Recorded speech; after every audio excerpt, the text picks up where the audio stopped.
Aujourd'hui, nous allons vous montrer le déroulement de nos investigations sur ce Mitsubishi Pajero équipé du moteur 4 M40 à injection Common Rail. À son arrivée à l'atelier, le client nous a signalé deux principales anomalies, une perte de puissance du moteur ainsi qu'une fumée blanche et épaisse qui apparaît particulièrement lors des accélérations. Nous avons donc commencé par une première inspection du moteur, et là, nous avons constaté une anomalie importante. Le niveau d'huile moteur avait considérablement augmenté.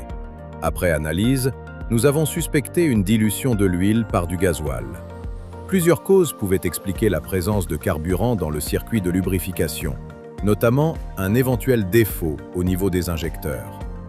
Pour confirmer ou écarter cette hypothèse, nous avons donc procédé à la dépose des injecteurs, afin de les faire contrôler sur un banc d'essai.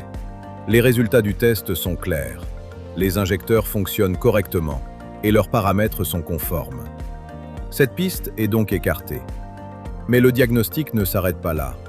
Nous avons poursuivi nos investigations en contrôlant notamment le circuit de retour de gasoil afin de rechercher une éventuelle fuite ou une anomalie pouvant expliquer cette dilution.